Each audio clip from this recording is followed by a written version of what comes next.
ہماری ساری پارٹیوں کی مشاورت سے کہ جو ہمارے یہاں پہ احتجاج کا ایک سلسلہ ہوگا، اس احتجاج کا سلسلہ میں آج تمام بلوچستان کے ان لوگوں سے جو سیاسی پارٹیوں سے تعلق رکھتے ہیں، یا ہماری زمیندار برادری ہے، یا ہماری ٹرانسپورٹر برادری ہے، یا ہماری وکلاء برادری ہے، یا ہمارے بزنس مین جو ہمارے ان کی بھی لیڈران صاحبان ہیں، ان سب کے کاروباری لوگ، ان سب سے میرا گزارش ہے کہ 8 تاریخ کے اس پروگرام میں، 8 تاریخ کے ہمارے جو دیا گیا احتجاج ہے یا ہمارے جو شٹر ڈاؤن ہے، اس میں ہماری بھرپور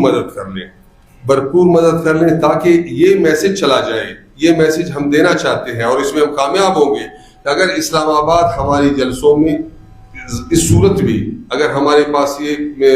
دھماکے یا ہمارے لوگوں کو شہادتیں یا ہمارے لوگوں کو اٹھانے کا سلسلہ یا ہمارے لوگوں کو بغیر کسی FIR کے کئی مہینوں تک ان کو جیلوں میں رکھنا، یا 90 دن تک، پہلے 11 دن ابھی 90 دن تک کا قانون پاس کرنا، یا ابھی 27 جو 27ویں آئینی ترمیم لایا جا رہا ہے، جس کے بارے میں اکثر ہماری صحافی حضرات اس میں باعلم ہیں کہ وہ اس میں یہ جو پاکستان کی سلسلہ تھا وہ روز اول سے یہ کوشش کیا جا رہا تھا کہ جی آپ پہ پریزیڈنسی فارم آف گورنمنٹ لایا جائے، صدارتی فارم آف گورنمنٹ لایا جائے کہ جب وہ صدر اپنا لائیں گے اختیارات سارا اس کے ہاتھ میں ہوں گے، جمہوریت ختم، حقیقی جمہوری پارٹیاں ختم، سارا معاملہ ان کے ہاتھ میں. تو اس حوالے سے وہ ان ساری جو 27ویں آئینی ترمیم کی کوشش کر رہے ہیں، تو ان سب باتوں پہ ہمیں اکٹھا ہونا ہوگا. آخر میں چونکہ میں وہ شہداء جو بالکل سردار صاحب سے میں اتفاق کرتا ہوں، وہ BNP کے شہداء نہیں ہیں، وہ ہمارے پشتون بلوچ اس سرزمین کے شہداء ہیں،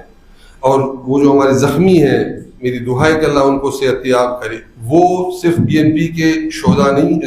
زخمی نہیں ہیں، وہ ہماری بلوچ سرزمین کے پشتون بلوچ کی زخمی شدہ افراد ہیں. میرا یہ صرف ان کی فیملیز کے ساتھ، خاندانوں کے ساتھ ہم بالکل اس غم میں ان کی برابر کے شریک ہیں، اور ہماری دعا ہے کہ اللہ شہداء کو جب ہماری شہادتیں ہوئیں اس میں ہمارے زخمی ہوئے نوجوان، میں سمجھتا ہوں یہ صرف اور صرف سیاسی پارٹیوں کا ان کی کوشش ہے، جو ان کی غلط فہمی ہے کہ جی جو سیاسی پارٹیاں عوام کو اکٹھا کر کے عوام میں ایک نظریاتی سوچ و فکر یا حقیقی بنیادوں پہ ان کو سمجھانے کی کوشش، اس کو ہمیں روکنا ہوگا. لیکن میں آج اس پریس کانفرنس کی توسط سے یہ کہوں گا کہ یہ بالکل ان کی غلط فہمی ہے کہ اگر آپ اس سائل و وسائل کو کنٹرول کرنے کے لیے عوام کو آپ سائٹ پہ اور عوام کو آپ محکوم و مظلوم کر کے اور عوام کو آپ، کیونکہ جب سے پاکستان بنا ہے ہم سمجھتے ہیں کہ اس بلوچستان میں رہنے والے بلوچ ہے، پشتون ہے، ہزارہ ہے، سیٹلر ہے، ان کو پاکستان کا اولیت شہری کا درجہ آج تک نہیں دیا گیا. جو ہم اس کو بولتے رہے کہ آپ اس ریاست میں ان کو اولیت درجہ، لیکن نہیں ملا. آج بھی پاکستان ایک پاکستان نہیں، جو یہاں پہ بلوچستان ہے اور پاکستان کے ترقی یافتہ صوبے ہیں ان میں بہت فرق ہے. تو یہ ایک پاکستان آج تک نہیں رہا. پاکستان کے بھی 2 سلسلے رہے ہیں اور آج تک جاری اشاری ہے. میں سمجھتا ہوں کہ ہمیں ان پارٹیوں کو ان چیزوں پہ اکٹھا ہونا ہوگا، اور یہ ہم نے بار بار یہ بات پہلے بھی کہی ہے، آج بھی کہیں گے کہ جی دیکھیے جو بھی ابھی ساحل، ہمارے ساحل جو شفٹنگ کی کوشش کیا جا رہا ہے، گوادر کو وفاق کے حوالے کیا جا رہا ہے، سرحدی ہمارے سارے جو بزنس بند کر کے لوگوں کو غریب بنایا جا رہا ہے.